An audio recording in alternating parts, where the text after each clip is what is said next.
Hey everybody, welcome to Mojo Plays. I'm Rob, and with me today, you might recognize his voice from Mojo Plays and Watch Mojo, Ricky Tucci. Welcome. We're doing something a little bit different today because we got to experience something pretty unique this week. Ricky went down to play the Nintendo Switch 2 hands-on in New York, so he's here to talk about his experience with that and a little bit about, the reception to the Switch 2 Direct, which everybody's talking about right now. So take it away, Ricky. What are your first impressions from your experience with the Switch 2? Well, I just want to say thank you to Nintendo for giving us this opportunity. It's really nice of them to offer us to be one of the first in the world to be there with everybody to try out the Switch 2 and some of the upcoming games for it.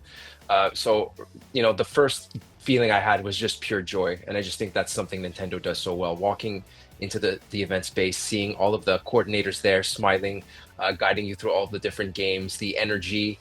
People have been waiting for this for a long time, and you could tell in the room the excitement of what's to come in just a couple of months. So, yeah, first initial impressions are just very, very exciting. Smiles, joy, happiness, and I think it's just like a lot of people's experience with Nintendo. So they've kept that magic up even now.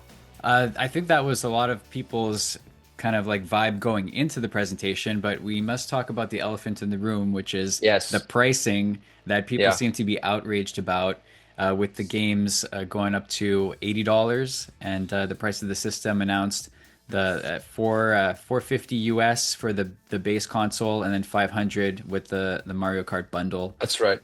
Yeah. So, what's your impression? Was there any reaction to the people at the event when they learned about this?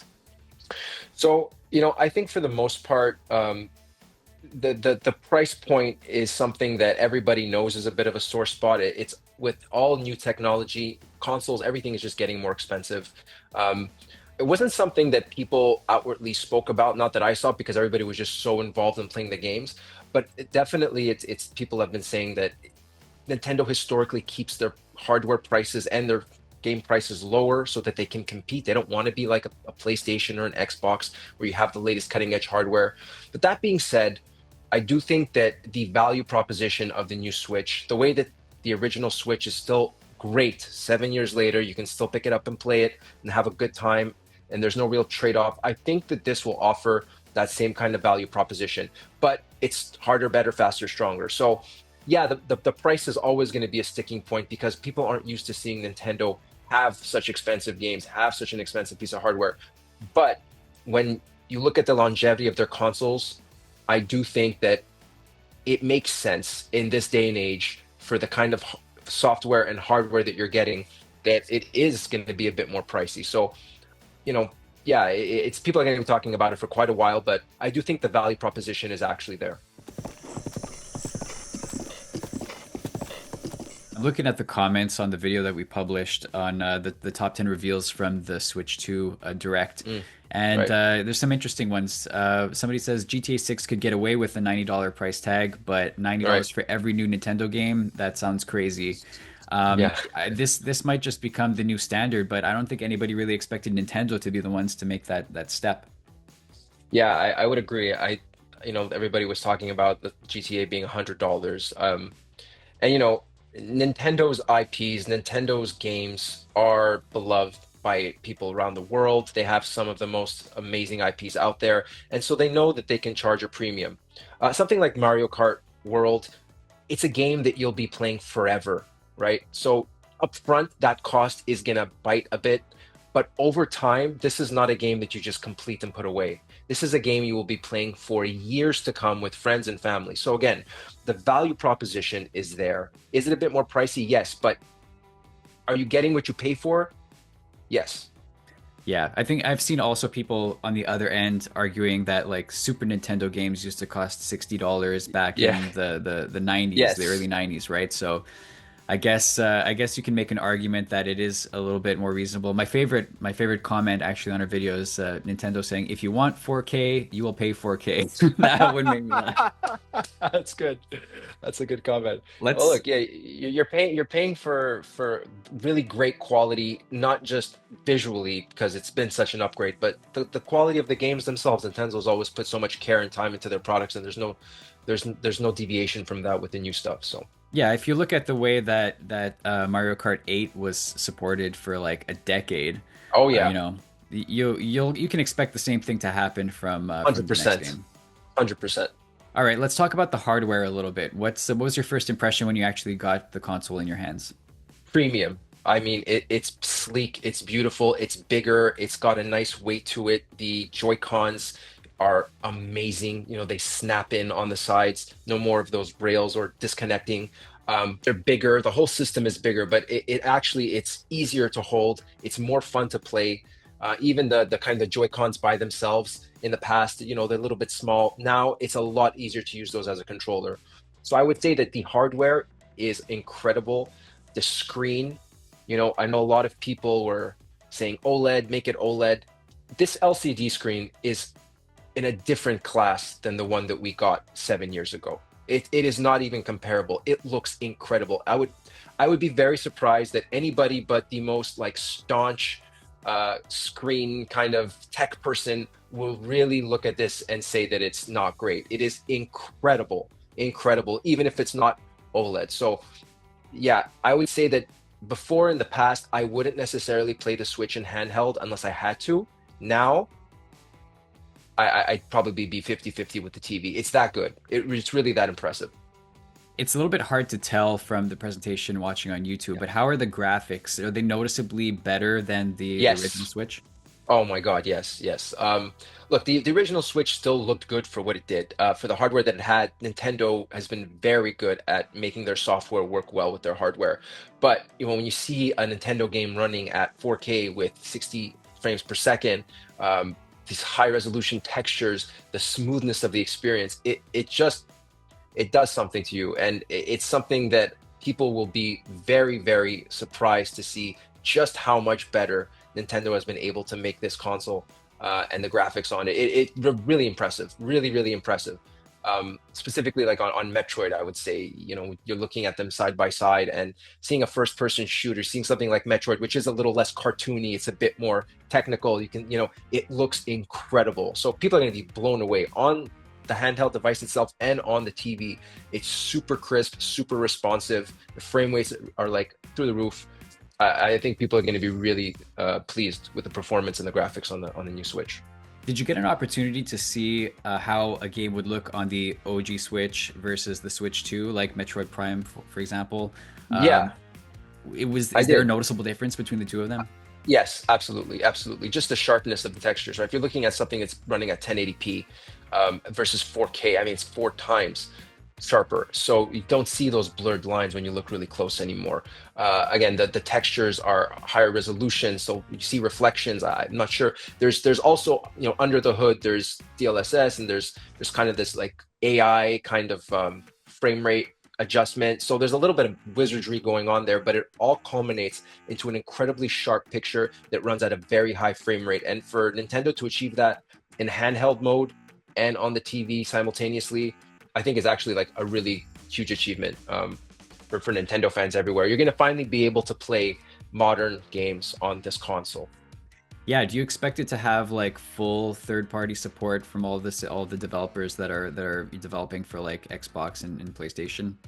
I would imagine so, yes. I think that even if they have to take a bit of a graphical hit for the most extreme games that are really cutting edge, I think it's going to be negligible for the vast majority of people who are playing these games. I saw Cyberpunk running incredibly well, looked great. A couple of other third-party games as well, but you know, at the end of the day, I think that the experience on the new Switch with these modern games is going to be so good that you know you don't need to buy a brand new PC or the latest PS5 Pro to experience a lot of the new titles. Like the performance is there, the graphics are there. Is it the most cutting edge? No, but like honestly, the vast majority of gamers you don't need that to enjoy the experience. And I think that's something that you know I saw people the spec, the people who really care about the specs and all that stuff, they're going to buy the graphics cards, they're going to buy the best of the best. But for the average gamer and even the hardcore gamer who just wants a great gaming experience, like you can get that third party games on the new Switch 2 and they play just fine. Any other substantial changes, like in terms of maybe the menu or like the UI, anything like that? So I'll say that we didn't really get much time in the menus because they really wanted to get us into the games right away. So I didn't get to see much of the menu. full disclosure, it's not that different than the Switch. It's a bit updated. There's some new, graphical elements here and there. I'm not sure about the deeper stuff. Again, we didn't really get to go into the weeds of the console, but it looks like a refreshed version of what we kind of got before. Very simple layout. The game is there. You got all your settings at the bottom. Screen. It's very fluid in the way it works. So yeah, I would say don't expect, a radical overhaul, but it's a nice polished upgrade from what we had before. And I think, again, it's about getting you into the games. That's the whole point. You're not going to be spending a whole lot of time on the menu anyway. They want to get you in the game, playing the game, and then, when you want to go navigate and do some settings, stuff like that. But overall, yeah, we didn't get a whole lot of time there, but don't expect anything too different. Yeah, that's what I always liked about the Switch is that you can hop in and out of rest mode and like your game's Yes, right where you left it. There's no issue exactly. with that. Load Yeah. times, I would imagine, must be pretty quick. Yeah, the load times are definitely faster. Are they like, are you going to be blown away? I mean, I don't think so. I think that the original Switch load times weren't bad for what they had, but yes, it's definitely 3, 4, 5 seconds faster. It's a noticeable difference for sure, for sure. But again, I never thought that they were horrible to begin with. So, just what you'd expect from a spec bump. What did you learn about the actual game cartridges themselves? I heard that they don't actually contain the game. They're just more of like a key to be able to download it to your system. Yeah, I'm not well, again, they didn't, they didn't want to talk about that necessarily, or they didn't go into the specifics of the technology, but I'm not sure if every game is going to be that way. I think they said that some games will have that access key while others will have it on the actual cart. But I think by and large, the idea that your game isn't on the physical thing you purchased does irk people, and rightfully so. I would agree. Like, you want a piece of physical media, you don't want it to have to connect to the internet to verify that you can play it. So I think that that's going to be a bit of a trade-off with the digital cartridges that you can lend out to friends now. So there's pros and cons to both. At the end of the day, I don't think that that is going to stop you from playing your games. I don't think it's going to stop you from offline mode either. um, I, I don't know the specifics, I don't know the details, but I don't think that, aside from like the argument that, like, oh, our games aren't actually on this physical, cart, I don't think it'll make too much of a difference in how you interact with that physical media. But we'll see when it launches and how people feel about it. Yeah, there's also been the talk about the physical games being a little bit more expensive than the digital games, Yes, which yes, to some they're crying that this is going to be the death of physical media in gaming, which is not too hard to see right. coming. So do you think that's a possibility? Look, I think that if you're already collecting Nintendo games, you're not going to stop. I don't think that because of $10 more, you're going to go buy digital. If you're already like your library of physical media, you will shell out the extra $10 and you'll get the physical media and have it on your shelf. So for the people who have always been collecting, it's not going to be much of an issue other than $10 more, which I understand that that's a bit of a pain point. At the same time, it's something that I think in reality makes sense, and it should be done across everywhere. Where if you're buying something digitally, it should be less. It really just should be less. You're not paying for the packaging, you're not paying for the disc, you're not paying for any of that. So it makes sense from that point of view. Where if I'm buying a game digitally, no, I shouldn't be paying the same price as I should be if I'm buying it physically, because I'm receiving something that I have to show for versus something that's going to be living digitally on my console. So I think the death of physical games, it's still a while off, but it's a slow kind of, whatever you want to call it. Like, it's going to be a slow car crash. Like, we'll see it happening, but people will still be clinging on to the physical media for quite a while. Will it get more expensive down the line? Maybe in the next generation. I don't know if anything's going to change right now, but yeah, maybe in 7 years when we see another Switch or another PlayStation, that option is really going to be very, very limited, and maybe some big publishers will just opt to only do digital. So, like I said, if you're already collecting physical media, you're already going to be there. You're not going to think of going only digital. And for the people who are going digital, it's nice to know that you're getting a bit of a reduction in price, like, than you used to be with the previous generation, where it was just all the same. So Yeah, that makes sense. One of the other benefits of continuing to have the cart slot is the backwards compatibility with the original yes, Switch too, right? So yes. yeah, there's been also talk about the upgrade packs that they're offering for those games. In your view, is it worth it? I would say that, the upgrade packs are great. I saw, Zelda Breath of the Wild and Tears of the Kingdom running at 60 frames per second with upgraded textures. I mean, that's already reason enough to go back and replay those games. So if you really like, again, that the frame rate is such a game changer. You're playing an action adventure game in 30 FPS versus 60, night and day. The reaction, Link's movements, the world is more vibrant. It looks so much better. It feels so much better to play. Honestly, I played with the new Pro controllers. I think the Joy Cons are great. The new Pro controllers are incredible. They're so good. They really are like one of the best controllers I've ever felt. The finish is nice. They have like back paddle buttons now too for added maneuverability. Even there's a couple of extra buttons on top. They're really really great. So yeah, that's just my side rant on the hardware there. But mhm. Yeah, the last generation Pro controllers was really really nice to use. So I'm happy that they're upgrading that. Yeah. How many games did you actually get to play? So there's quite a few available. I sunk my teeth into the first party stuff because I really wanted to play Nintendo's games. So I went for Mario Kart World, which was so much fun. People are gonna absolutely love this game. It is amazing from what I played. I played Metroid Prime 4, which was incredible. And the function where you can use them as a mouse now. You can use the Joy-Cons as a Right. mouse. So I was actually with one hand controlling Samus walking around, and with the other hand, I had it like a mouse and playing first person shooter. And it was so freaking cool. Honestly, it was really, really well done. So I played that, and then I played the new Donkey Kong game, Donkey Kong Bonanza, which is a great return to form for Donkey Kong. So much fun, like huge open worlds, is like level based but open world, destructible environments, super smooth gameplay. Uh, yeah, so those were the ones I really sunk my teeth into, and then I got to play the GameCube emulator, which is awesome, absolutely awesome. I played Wind Waker, running super smooth, and they even have a CRT mode for the older TVs if you want to experience it like you did originally. So there's a couple of little Easter eggs and tidbits there for fans, but I will say that the GameCube virtual emulator is awesome. People are going to absolutely love it. Cool. And I think they're also releasing a GameCube controller for the Switch too. Yes, and that's what I played it with, and it's the most perfect version of the GameCube controller, wireless, thin, easy, very ergonomic, like still all the buttons with a couple of extra functions on top. If you love the original GameCube controller, you're gonna want to get this right away. It is so good, so good. Let's talk a little bit more in depth about Mario Kart because that's going to be the system seller for sure Yes, yes. when it launches. What were your impressions of that and your basically your favorite things about it? Yeah, so my first impressions were just all the character models that were redesigned, how good they look. They look a bit more cartoony, I would say, a little more fun versus there was an era where like they were making Mario a bit more serious and a little more like realistic. That's kind of gone out the window now, in favor of something a bit more fun, a bit more cartoony, if you want to say. I thought that it looked great. There's different costumes now for certain characters. There's a lot more characters. I didn't get to see them all, admittedly, but I played a couple.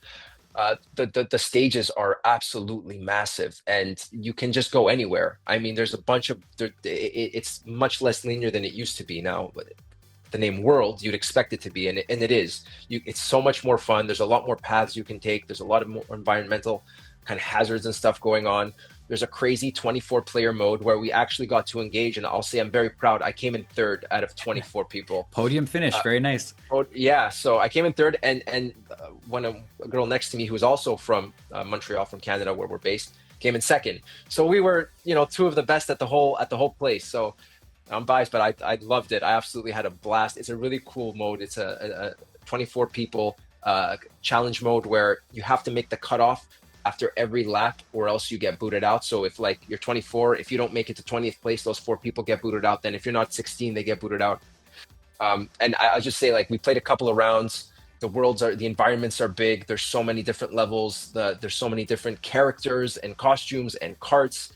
It's again, how do you improve on something like Deluxe? Like, I think they nailed it from what I've played, and it's going to be a huge system seller. And you're going to be playing this game for years and years and years to come. Yeah, I don't know if my expectations are like too lofty, but I'm picturing from what I've seen sort of like a Forza Horizon, but with Mario Kart. Yes. No, no, I think that's right to some degree. I think that they want you to have that freedom of exploration, like they did in Breath of the Wild, like they did in Tears of the Kingdom, where they opened up that world. Well, and Odyssey as well. Now they're opening up Mario Kart to be bigger, to be a bigger celebration of Nintendo's level design of the way that they just bring you into their world. And I think that the levels are just so big, and there's so many nooks and crannies and hidden things to see. That was my favorite part, really, just seeing how it's evolved from Mario Kart 8 Deluxe, and how they've taken a different approach to the environment and the emergent gameplay that comes from having so many different ways to get to number one. So Donkey Kong Bonanza, also a big deal. First Hmm. 3D Donkey Kong game since DK64. I believe Yeah, only the second one that they've put out. yeah, But I think a lot of people were expecting a 3D Mario game to be announced as well. yeah. Um, any rumblings about any other games, a 3D Mario? It's probably coming at some point, but have you heard any talk about that? Any rumors? I tried. I asked everybody there, and everybody just kind of just gave me a smile and didn't say anything substantial. But yeah, Odyssey 2, whatever it's going to be called, is definitely in the works. Now, whether it comes out early next year or at the end of this year, I'm not so sure about this year. I don't think so. But I definitely think next year you will be seeing a brand new massive 3D Mario game. Um, it's been since 2017 since Odyssey came out, so they've been working on it. They've had a bunch of games in between, but nothing to that scope. And I'm positive that come next year, they already have a good amount of first party titles coming out this year, with Donkey Kong being kind of the flagship platformer, 3D game, open world platformer, whatever you want to call it, and then Metroid, and then at the end of the year, Zelda, that Hyrule Warrior style game. So I think they're gonna pace themselves a bit. And also with the third party support, there's gonna be a lot more games available. But next year, I do expect that we'll hear or see something about a new 3D Mario open world game. I'm sure you got to see and speak with some other YouTubers at the event. Did you get any impressions from them? Were you guys all on the same page with regards to your evaluation of the new console? So it was a pretty crowded event, and we were moving really fast. So I did get to see some YouTubers. I saw iJustine, who's a really famous, with Apple mostly, but she was there. I saw Casey Neistat really quickly, who's obviously huge. But everybody, literally everybody there was just having a blast. I don't think anybody was really there to like critique the console specifically or go too deep into it. It was just joy and smiles all around, and people just being really happy to play the next version of Nintendo's like vision for these IPs.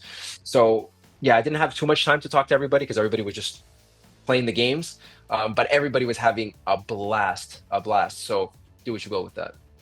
Cool. Well, I'm really glad that you got the opportunity to go down and check it out and represent Mojo Plays down there. It sounds Yeah, like you had a great time, and I'm I did. looking forward to getting my own hands on it in June, as I'm sure Absolutely. many of us are. We'll be producing a lot more videos on that. So, yeah, if anybody has opinions, please leave them down in the comments. And if you'd like to see us do more discussions like this, because we don't generally do this type of thing, but this was a Right. good opportunity to try it out. Leave your suggestions for things we should talk about next, and we will do that for you. So, thanks for your time, Ricky. It's always a Thank you, pleasure Rob. to talk to you. Thanks for everybody who watched, and we'll see you again next time.